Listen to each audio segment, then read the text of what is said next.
de Sardes. Estarei lendo do verso 1 até o verso 5. E a palavra do Senhor vai nos dizer: E ao anjo da igreja que está em Sardes, escreve isto, o que tem os 7 Espíritos de Deus e as 7 estrelas. Eu sei as tuas obras, que tem nomes de que vives e está morto. Sê vigilante e confirma o restante que estava para morrer, porque não achei as tuas obras perfeitas diante de Deus. Lembra-te, pois, do que tens recebido e ouvido, e guarda-o, e arrependa-te. E se não vigiares, virei sobre ti como um ladrão, e não saberás a quem hora sobre ti virei. Mas também tem em Sardes algumas pessoas que não contaminaram as suas vestes, e comigo andarão de branco, porque são dignas disso. E o que vencer será vestido de vestes brancas, e de maneira nenhuma riscarei o seu nome do livro da vida, e confessarei o seu nome diante de meu Pai e diante dos seus anjos. Quem tem ouvidos, ouça o que o Espírito diz às igrejas. E a igreja pode se assentar adorando aquele que é santo, aquele que é o último e é o primeiro. Aleluia. Quando me foi proposto esse texto, o Senhor falou grandemente ao meu coração, e eu até comentei com o Emerson. Falei: Emerson, nós estamos acostumados em pregar em diversos cultos de jovens, e nós vemos que muitos dos temas que eles escolhem para ser pregado é temas que vão inflar o ego daqueles jovens, é temas que vão colocar os jovens no pedestal, temas que vão colocar os jovens em uma altura a qual eles não estão. E aqui é diferente. Ano passado tive a oportunidade e privilégio de pregar no congresso, e o tema foi Levítico 6,13, um tema também muito propício. E hoje este tema aqui, que é um tema muito necessário para a igreja. Deus abençoe os irmãos por este tema. E quando nós olhamos esta carta, nós veremos no capítulo 1 que Jesus, ele vai ter um encontro com João. João vai ver Jesus no meio dos 7 castiçais, a qual os 7 castiçais representam as 7 igrejas da Ásia. E nesses 7 castiçais vai dizer também a palavra que vai ter 7 estrelas, 7 estrelas que representam os seus anjos, os seus pastores. E Jesus, ele fala para João escrever cartas para esta igreja. Aleluia. Eu não quero focar nas demais igrejas, em Éfeso, Esmirna, Pérgamo, Filadélfia, Laodiceia. Não, eu quero focar no tema que foi nos proposto. Sabemos que toda carta tem o seu remetente e um destinatário. Aqui o remetente é Jesus. Aqui o carteiro, vamos dizer assim, o intermediário é João, e Sardes é o destinatário. E quando olhamos a fundo para a história da cidade de Sardes, veremos que ela é marcada por um passado glorioso, mas também por uma autoconfiança que acabou sendo a sua ruína. Geograficamente, Sardes ela ficava em uma posição estratégica e privilegiada na região da Lídia, cerca de 80 quilômetros a leste de Esmirna. A parte antiga da cidade ela vai ser construída no topo de uma colina escarpada no Monte Timon, e as paredes desse penhasco elas eram quase verticais, o que tornava a cidade uma fortaleza natural, praticamente impossível de entrar, intransponível. E quem olhava de baixo achava impossível invadi-la.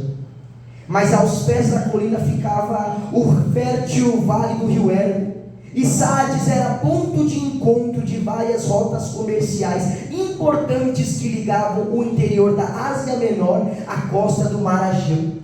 E o pequeno rio Pactolo corria através da cidade, e ele ficou mundialmente famoso na antiguidade porque as suas areias elas eram ricas em eletro. O que é eletro? É uma liga natural de ouro e de prata. E essa abundância de recursos trouxe uma riqueza, uma fama lendária para aquela região. E Sardes foi também marcada com grandes quedas, por falta de vigilância. Primeira queda foi pelos persas em 546 a.C., aonde o rei Ciro, o Grande, cercou a cidade, aonde um soldado, por desleixo, ele vai deixar o seu capacete cair. E ele vai passar por uma brecha estratégica somente aonde os soldados conheciam para pegar o seu capacete. Mas não sabiam que alguns espiões, vamos dizer assim, viam ele passando por aquela brecha. E através dessa brecha, eles vão invadir à noite a cidade de Sardes, destruindo ela. A cidade vai ser reconstruída. Agora será invadida pelos Antioquitas em 214 a.C. O general Antíoco o Grande, ele conquistou a cidade da mesma forma, por falta de vigilância, por desleixo. Eles vão entrar pela mesma brecha que Alexandre o Grande entrou. Eles não aprendiam, Ivan. A igreja ali, o povo ali não aprendia. E toda essa explicação que eu estou fazendo aqui é porque Jesus, ele vai utilizar algumas abordagens, fazendo conexão com a história e o passado de Sardes. E quando nós olhamos o verso 1, que nos diz que a igreja, aleluia, conheço as tuas obras, o verso 1 diz, e que tens o nome de que vives, mas está morto. A igreja por ter um passado glorioso, a cidade por ter muita abundância, na vista dos homens era respeitada, na vista dos homens tinha uma boa fama, na vista, na ótica humana, ela tinha os seus méritos, seus prestígios, mas nem tudo é aparência, nem tudo é ter fama, nem tudo é isso. Apóstolo Pedro vai escrever em sua primeira carta, no capítulo 3, verso 3: não se preocupem com a beleza exterior obtida com penteados extravagantes, joia, caras e roupas bonitas. Jesus não quer saber da nossa beleza exterior. Jesus não quer saber do meu terno, Jesus não quer saber do meu sapato, não. Mas o texto continua, no verso 4, em vez disso, vistam-se com a beleza que vem de dentro, que não desaparece, a beleza de um espírito amável e sereno, tão precioso para Deus. Jesus não está querendo saber da nossa aparência, Jesus não está querendo saber da minha conta bancária, do valor do meu dízimo. Jesus não quer saber dessas coisas, meu irmão. Mas Ele fala: conheço as tuas obras. Ou seja, os homens veem a riqueza por fora, mas Jesus vê a pobreza espiritual do lado de dentro. Os homens veem a fama, mas Jesus vê uma igreja que se afastou há muito tempo da presença dEle. Tinha nome, mas não era conhecida no céu. Aleluia. Parecia estar viva, mas o texto diz: era um defunto bem produzido. Era um defunto bem produzido. Mas Jesus está bradando: eu conheço as tuas obras. Eu sei o que você faz no secreto. Eu sei o que você faz fora da igreja. Eu sei o que você faz no trabalho. Eu sei quem você é na roda dos amigos. Eu conheço as tuas obras. Ele sabe quem você é.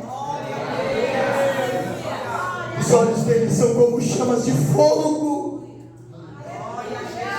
O salmista vai dizer que não tem como fugir da presença dele.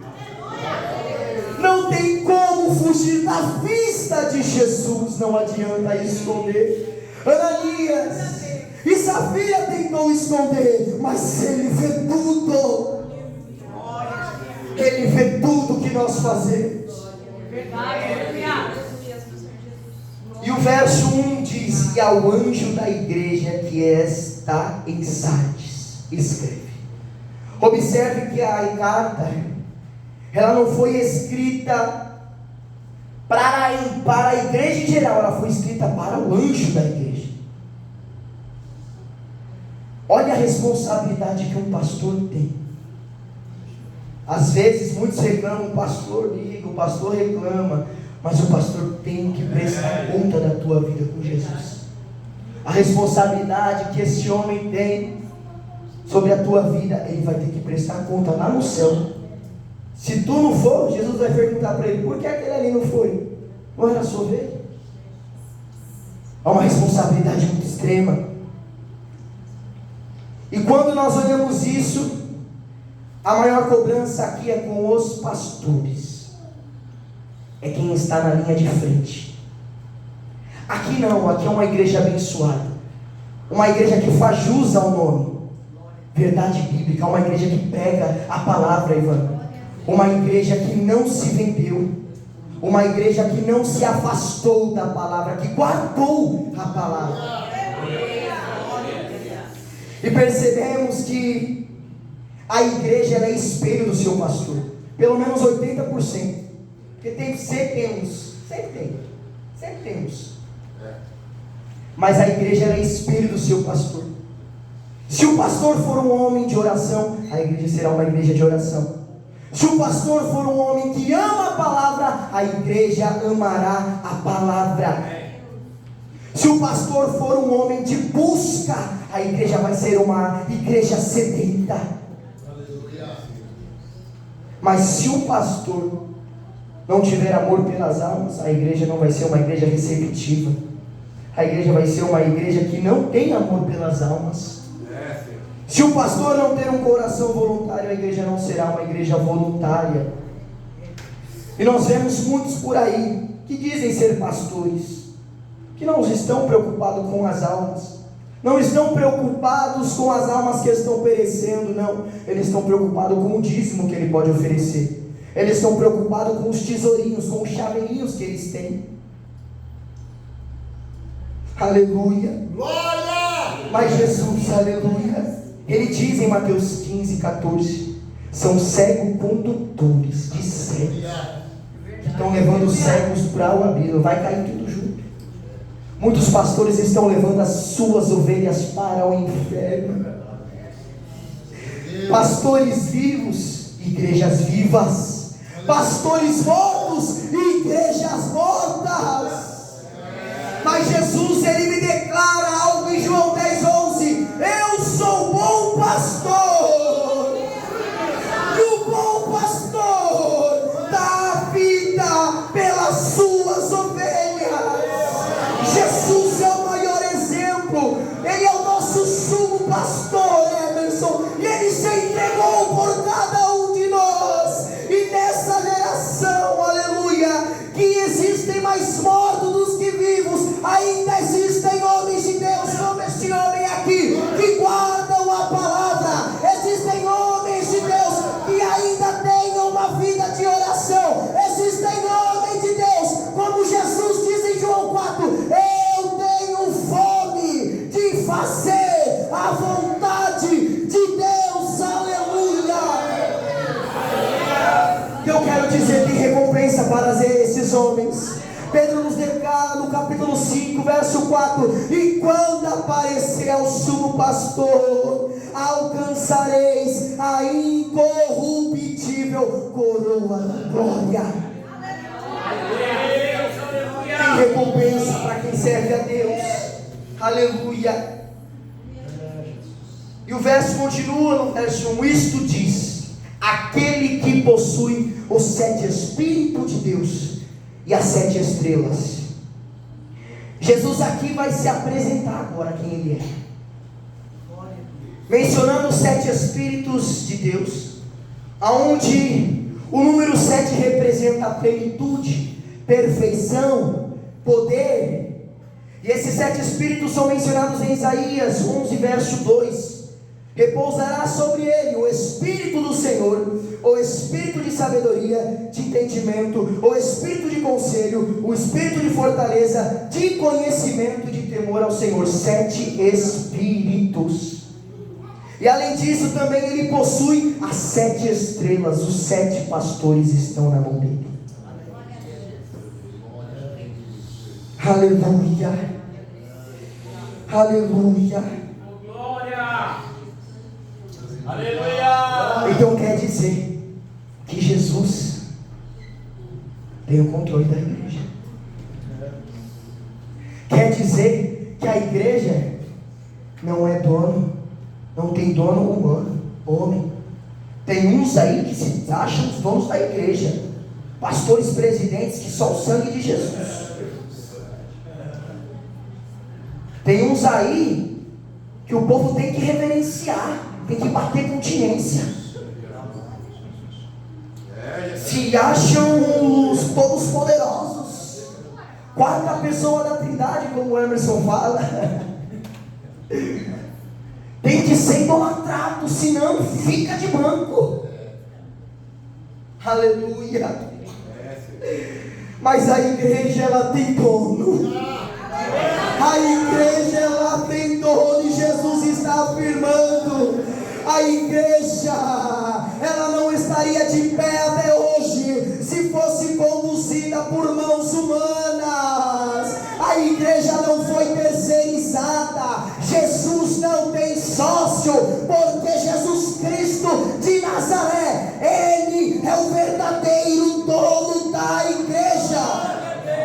Atos 9, quando Paulo ia lá até Damasco, perseguir, prender o povo de Deus, Jesus fala: Saulo, Saulo, por que tu me persegues? Ele fala: quem és tu, Senhor? Eu sou Jesus, a quem tu me persegues. Ou seja, quem mexe com a igreja está mexendo com Jesus. Quem toca na igreja está tocando em Jesus, porque Ele é o dono da igreja e Ele nos comprou. Você, eu, todos aqui somos patrimônio dele. Ele não nos comprou com pedras preciosas, não nos comprou com ouro, não nos comprou com prata, não, mas como Pedro disse em 1 Pedro, capítulo 1, verso 18, foi com seu sangue, foi com seu sangue,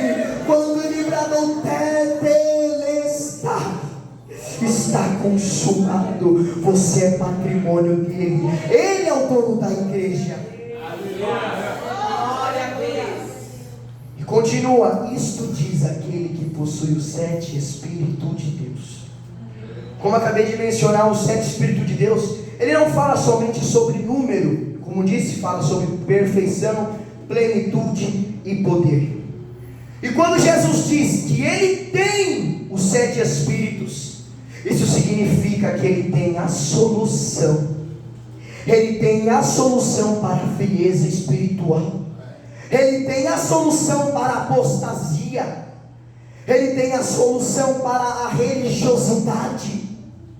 Pois só Jesus consegue nos encher do teu Espírito. Ele diz em João 14,16: eu rogarei ao Pai, e Ele vos dará outro Consolador, para que esteja convosco para sempre, o Espírito da verdade. Pois a igreja só se levantará, não é se enchendo de riqueza, não é se enchendo de mérito, não é se enchendo de bens materiais, não é se enchendo de fama, mas a igreja só se levanta se enchendo do Espírito de Deus. Pois quando a igreja ela é cheia do Espírito, Ivan, ela não se rende ao sistema, ela não se vende contra os políticos, não. A igreja não tem sócio, não. A igreja, quando é cheia, não tem fofoca. A igreja, quando é cheia, não tem adultério. A igreja, quando é cheia, não tem escândalo. Mas quando a igreja é cheia, tem cura, tem libertação, tem batismo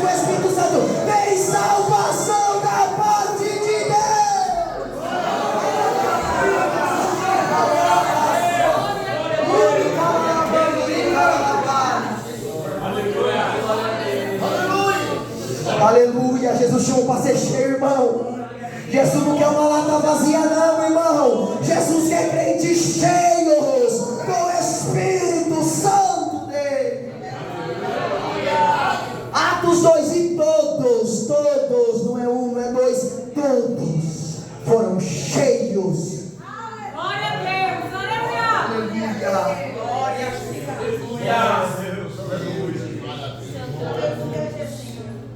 E o texto continua no verso 2: esteja vigilante, olha que tremendo, e fortaleça o que resta e está prestes a morrer. Jesus é bom demais, irmão. Aqui Jesus está advertindo aqueles que estão vivos ainda, Emerson, para ajudarem aqueles que estão morrendo. Mas estamos em uma geração egoísta, só pensamos em si mesmo. A frase que ecoa por muitos é: a salvação é individual. O importante é eu ir morar no céu. O importante é eu ser salvo. Os outros que sejam condenados. O importante é eu morar no céu. Os outros que vão para o inferno. Um povo egoísta. Uma geração que só pensa em si mesmo. Mas Jesus está repreendendo esse espírito de egocentrismo, esse espírito de egoísmo, e Ele está dizendo: aleluia, aleluia. Romanos 15, verso 1: nós que somos fortes devemos suportar as fraquezas dos fracos. 1 Tessalonicenses 5,14: exortamos vocês, irmãos, a que curvem a atenção aos desornados e consolem os desanimados, aparem os fracos e sejam pacientes para com todos, porque no céu, meu irmão, não tem linha de chegada. No céu, meu irmão, não tem primeiro lugar. No céu não tem segundo lugar. No céu não tem terceiro lugar. No céu todos são vencedores. E o meu maior desejo, pastores, é ir morar no céu. Mas eu digo uma coisa: eu quero encontrar vocês lá. Eu quero estar com você lá. Vai fazer muita falta se você não estiver lá, meu irmão. Nós temos que ajudar aqueles que estão morrendo. Igreja, eclésia, chamados para fora. Temos que ajudar aqueles que estão caídos, aqueles que estão fracos, desanimados, aqueles que se afastaram. Olha o testemunho do Emerson. Enquanto ele estava fraco, o irmão ia até ele. A igreja não abandonou, porque vale a pena correr atrás das almas. Não deixa seu irmão morrer, não. Ajuda ele. Não termina de matar, não. Ajuda ele. E diz: fortaleça o que resta e está prestes a morrer. Vemos muito crente dizendo: só sobrou eu, todo mundo desviou. Mas o que estamos fazendo a respeito disso? O que estamos fazendo acerca disso? Quais estão sendo as nossas atitudes? Os crentes estão terminando de matar os outros porque não tem paciência. Não tem paciência de fazer uma visita. Tem tempo para tudo, mas não tem tempo de fazer uma visita ao irmão que está fraco. Tem tempo para ir no shopping, para ir no restaurante, para ir no Burger King, Outback, McDonald's, mas não tem tempo para ir na casa do irmão que está morrendo. O ladrão, o Satanás, ele veio para roubar, matar e destruir, mas Jesus disse: eu vim para que tenham vida, e vida com abundância. Jesus está dizendo hoje para alguém que não tem mais força, para alguém que está no seu limite: eu tenho a saída aonde a morte se instalou. Eu tenho vida para você. prestes a morrer. Porque Jesus, Ele não veio fazer velório, Ele veio trazer vida. E Ele diz: eu te deixei vivo para que você possa produzir vida.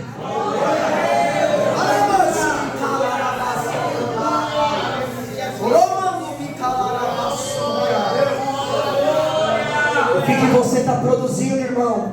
Vida ou morte?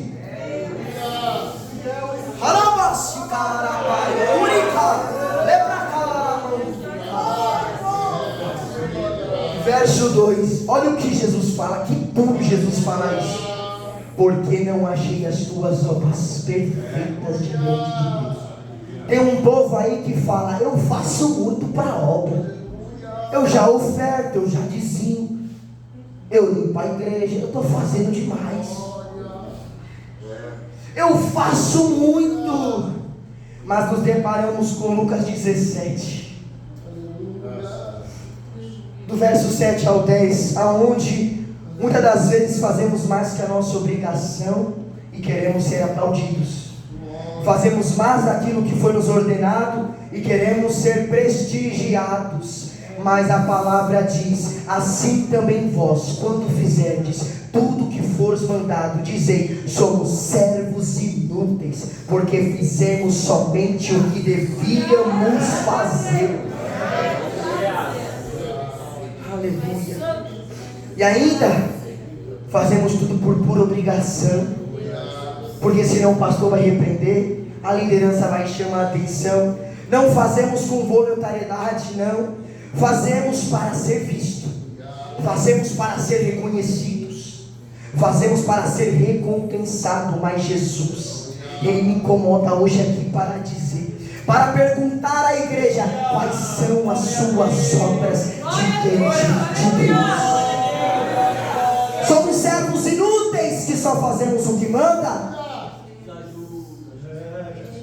Ou somos servos verdadeiros que fazemos tudo por amor, que dedicam seu tempo para a obra, que muitas das vezes deixam seus compromissos pessoais para servir a Deus, que após um dia cansado de trabalho não mede esforço para estar no culto,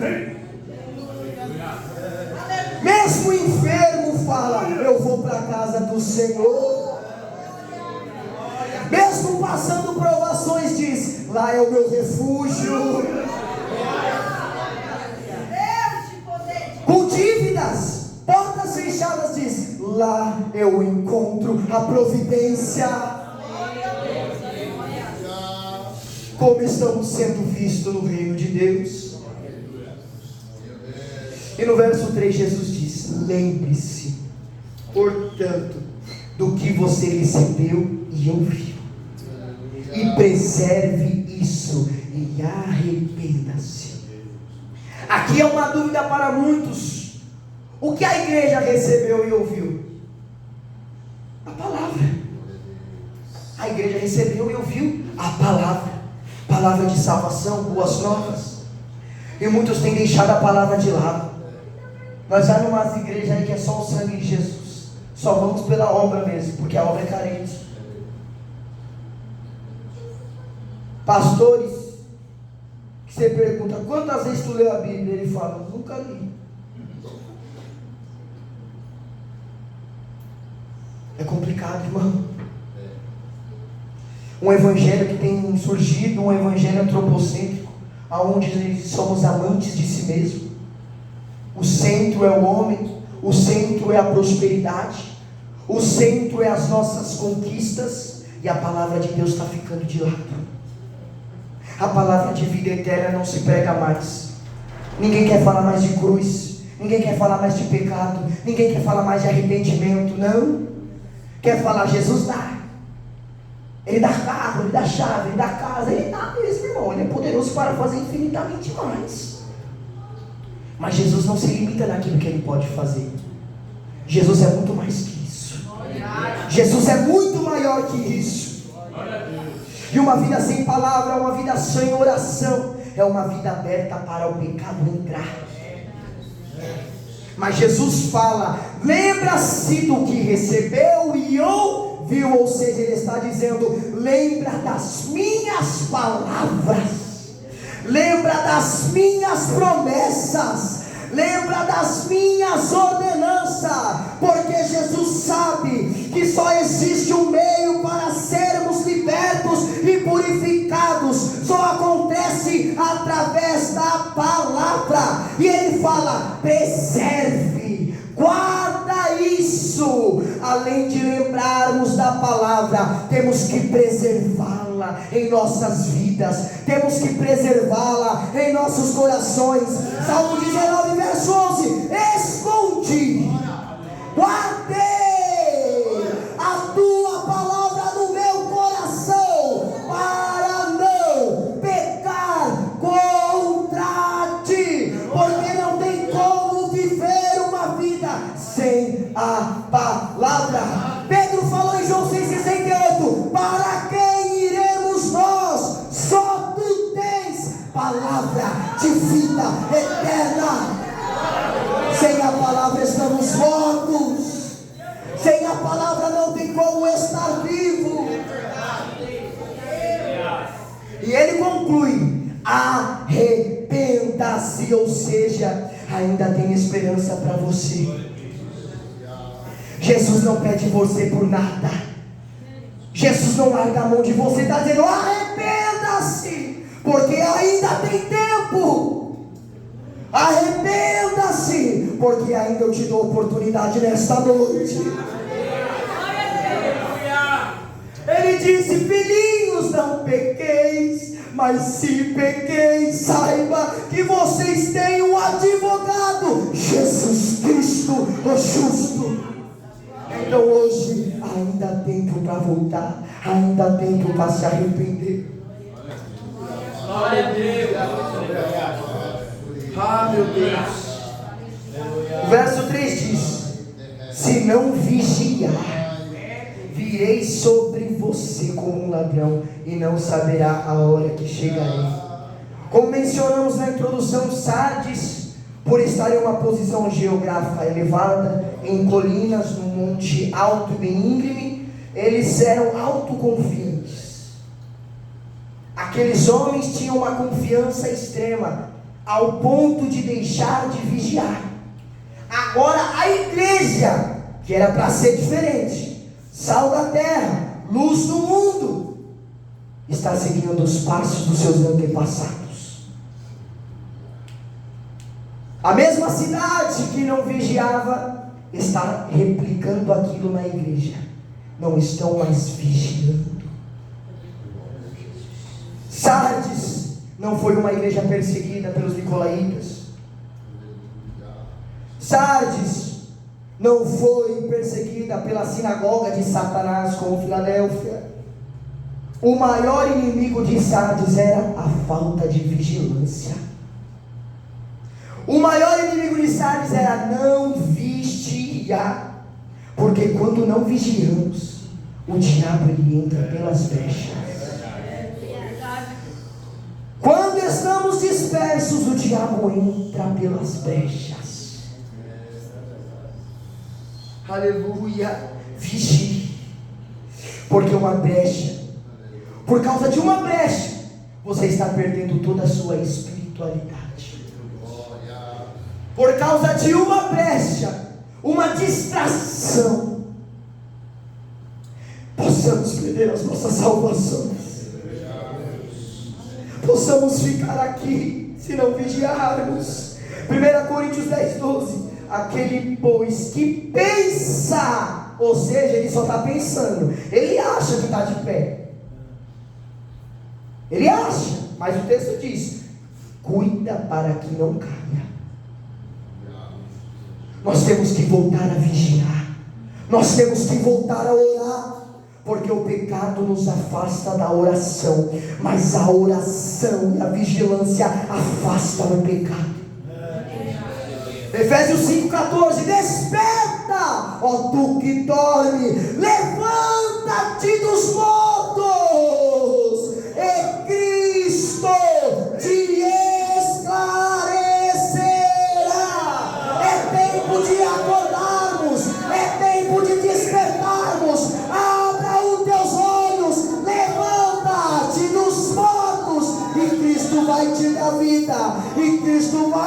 vida dessa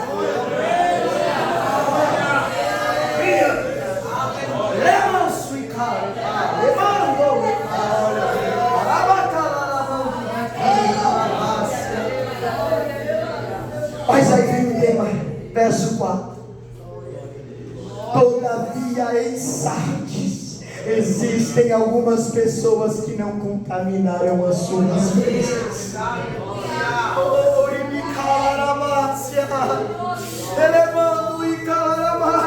No meio de uma igreja que estava morta, ainda existem crentes vivos. Todos ali era para estarem vivos, mas uns começaram a se distrair, uns começaram a ficar dispersos. Uma igreja viva não pode ter o nome de viva por causa do barulho. Uma igreja viva não pode ter nome de viva por ter uma membresia elevada, um número grande de pessoas. Não. O que faz uma igreja ser viva é palavra, é oração, é jejum, é comunhão. Mas no necrotério de Sardes ainda existiam crentes vivos. No necrotério de Sardes existiam crentes que ainda estavam respirando, porque no meio de uma geração que tem se afastado de Deus, ainda existem crentes vivos que não abandonaram a oração, ainda existem crentes vivos que amam a palavra, ainda existem crentes vivos que não se contaminaram com os padrões deste mundo. Agora indo para o Velho Testamento, 1 Reis 19, Elias está sendo perseguido por Jezabel, se encontra numa depressão extraordinária. Deus vem, fala com ele, ele caminha 40 dias, está na caverna, escondido com medo. Deus se manifesta para ele, e ele fala: só sobrou eu, os profetas morreram, Jezabel matou todo mundo. Aí a palavra nos diz, Deus falando: Elias, fica tranquilo, também conservei 7.000 em Israel, que não se dobraram a Baal. Existem crentes que não se dobraram. Josué capítulo 24, Josué fala: se vocês quiserem servir os outros deuses, faça vocês. Se vocês quiserem se afastar, casar com outras mulheres de outras nações, faça vocês. Eu e a minha casa serviremos ao Senhor. Ainda tem crentes vivos que estão com as lamparinas acesas. E vem os que não se contaminaram. Eles andarão comigo de branco, pois são dignos. E o vencedor, olha isso, será adornado com vestiduras brancas, e de modo algum apagarei o seu nome do livro da vida. Pelo contrário, confessarei seu nome diante de meu Pai e seus anjos. Aleluia! Vale a pena viver uma vida de renúncia. Vale a pena ser chamado de quadrado. Vale a pena ser zombado, perseguido. Vale a pena padecer pelo Evangelho. Paulo em 1 Timóteo capítulo 1 verso 12 fala: eu não me envergonho disso, estou sofrendo pelo Evangelho, mas eu sei em quem eu tenho crido. E para quem aguenta, para quem suporta, para quem não se contamina, tem recompensa do céu, tem recompensa de Deus. Aleluia. Jesus disse: não se turbe o vosso coração, crede em Deus, crede em mim. Na casa do meu pai há muitas moradas, e se não fosse assim, eu teria dito: vou preparar-vos lugar. E se eu for e vos preparar lugar, virei outra vez e vos levarei para mim, para que onde eu estejais, vocês estejam também. Aleluia. Jesus não quer te perder, não, meu irmão. Jesus não quer ver você ir para o inferno, não, meu irmão. Porque o Filho do Homem, Jesus Cristo de Nazaré, Ele não veio para nos condenar, Ele veio para nos dar vida eterna. 1 Coríntios capítulo 4, 17 diz: porque a nossa leve e momentânea tribulação produz para nós um peso eterno de glória e muito excelente. Tiago 1,12, eu já encerro. Bem-aventurado o homem que suporta a provação, porque depois de ter passado na prova, receberá a coroa da vida que o Senhor prometeu aos que amam. Vale a pena padecer por esse evangelho, vale a pena sofrer pela palavra, porque há um céu que te aguarda, há um céu que te espera, há um céu que tem saudade de você, e Jesus, Ele te aguarda. O seu lugar está lá, o seu nome está lá. Então fica na vigilância, fica na posição, porque em breve, a qualquer momento, num piscar de olhos, Jesus voltará. E eu encerro dizendo, verso 6: quem tem ouvidos, ouça. Quem tem ouvidos, escuta o que o Espírito diz. A igreja, aplauda o Senhor pela tua palavra.